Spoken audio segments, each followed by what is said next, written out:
የኃይል አቅርቦትና ቴክኖሎጂ እርስ በርስ ጥገኛ የሆኑ ናቸው።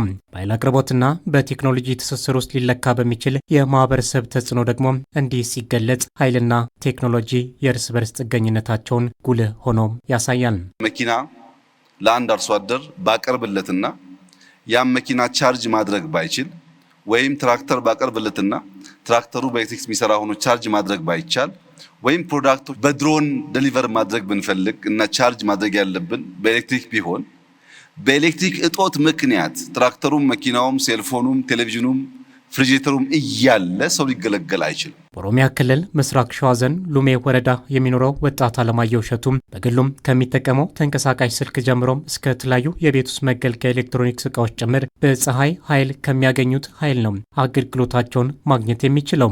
አንድ ቻርጅ ከቤት ነው የምንጠቀመው፣ ማብራት በሶላር ነው የምንጠቀመው፣ ቲቪ፣ ጂፓስ ሁሉም ነገር በሱ ነው የምንጠቀመው። ቤቱም ድምቀት እሱ ነው ማለት ነው። በጣም የቤታችን ኑሮ ራሱ በዚህ ነው ተሻሻለ ማለት ትችላለ። በሶላር ነው ተቀየር ነው ማለት ትችላለ። እኔ አሁን ከገዛው ወደ 8 አመት ሆኖኛል። ከ8 አመት ግን ብዙ ነገር ነው ተቀየርኩበት በሱ ማለት ነው። በጣም ጥቅም አለ።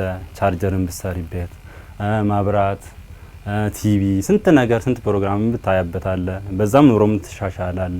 የወጣት አለማየሁ ቴክኖሎጂ ኃይልን በመጠቀም የሚሰጠው ግልጋሎት ኑሮን ለማሻሻል አጋዥ ሲያደርገውም ለተሻለች ኢትዮጵያ የዲጂታል 2030 እቅድ ይሳካ ዘንድ የኤሌክትሪክ ተደራሽነትና የቴክኖሎጂ ትስስር ወሳኝ ጉዳይ አድርጓል። የዲጂታል ኢትዮጵያም 2030 ይፋዊ መድረክ ላይ የኢፌዴሪ ጠቅላይ ሚኒስትር ዶክተር አብይ አህመድ የተቀመጡ ግቦች እንዲሳኩም ሁለት መሰረታዊ አስቻይ ጉዳዮች አሉ ሲሉም የኤሌክትሪክ ተደራሽነትና የኢንተርኔት ትስስርን በማሰናሰን ነው። ኤሌክትሪክሲቲ ማለት አሁን ላለው ሁሉ ቴክኖሎጂ ምግብ ማለት ነው። ምግብ ሳንሰጥ ቴክኖሎጂውን መጠቀም አንችልም። ለምሳሌ ስልክ ምግቡ ኤሌክትሪክ ነው። መኪና ምግቡ ኤሌክትሪክ ነው። ድሮን ምግቡ ኤሌክትሪክ ነው። በጣም የምንጠቀምባቸው አብዛኛው ጋጀቶች የሚመገቡት ኤሌክትሪክ ነው። ምግቡን ከልክለን ጋጀቱን ብንሰጥ ሰው መጠቀም አይችልም።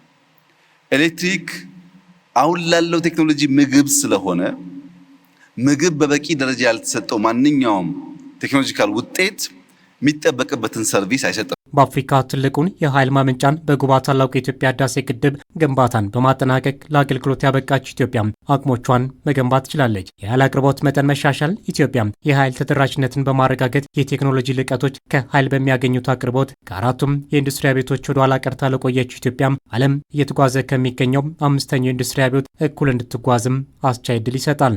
ካለፈው ጳጉሜ 4 ጀምሮ ሙሉ ለሙሉ ተጠናቆ ኃይል ማመንጨት ተጀምሯል። በ13ቱ ዩኒቶች ኃይል እየመነጨ ነው። አሁንም እያመነጨን ነው። ከፍተኛ ለሀገሪቱ ከፍተኛ ድርሻ ነው። እንግዲህ እንደሚታወቀው ኢነርጂ ከሽያጩ የሚገኝ አይደለም። ኢንዱስትሪውን በማንቀሳቀስ የሚያመጣው ሪፕል ኢፌክት እንላለን። ተባዝቶ የሚያመጣው ኢፌክት እና ውጤት ለሀገሪቷ ኢንዱስትሪ የሀገሪቷን ጂዲፒ ከፍተኛ ድርሻ አለው። በቀጣይ 5 ዓመታት የዲጂታል ኢትዮጵያ 2030 ግብ ለማሳካት የኤሌክትሪክ መሰረተ ልማት ሚናን ማሳደግና አማራጮችን መጠቀም አስፈላጊ ይሆናል። ይህ ደግሞ እንደ ወጣት አለማየሁ የፀሐይ ኃይል የሚጠቀሙ ዜጎችን ጨምሮ ሁሉም ዜጎች የሚያገኙት እድል ሆኖ መቅረብ የዲጂታል 2030 ስኬት የፈጠነና የተሟላ እንዲሆን ያስችላል። የቴክኖሎጂዎች ሁሉ ምግብ የሆነውን ኤሌክትሪሲቲ ማዳረስ ያስፈልጋል። የምናዳረስበት መንገድ የግድ ናሽናል ግሪድ መሆን አይጠበቅበትም። አንዳንዱን በሚኒ ግሪድ አንዳንዱን በኦፍ ግሪድ ሊሆን ይችላል።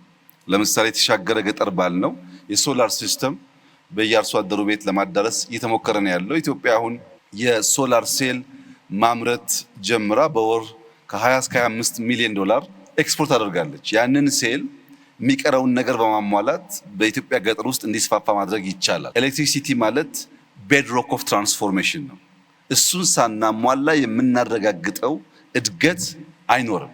የተሟላ እድገት ለማምጣት ኢነርጂ ያስፈልጋል። ያ ኢነርጂ ግን በከተሞች የታጠረ በቅርብ ርቀት የታጠረ ሳይሆን ሁሉም ዜጎች የሚያገኙት መሆን አለበት። ዲጂታል ኢትዮጵያ 2025 ሙሉ ለሙሉ በሚባል ደረጃ የታለመለትን ግብ በማሳካት ያጠናቀቀችው ኢትዮጵያ የዲጂታል 2030ን ወደ ስራም አስገብታለች።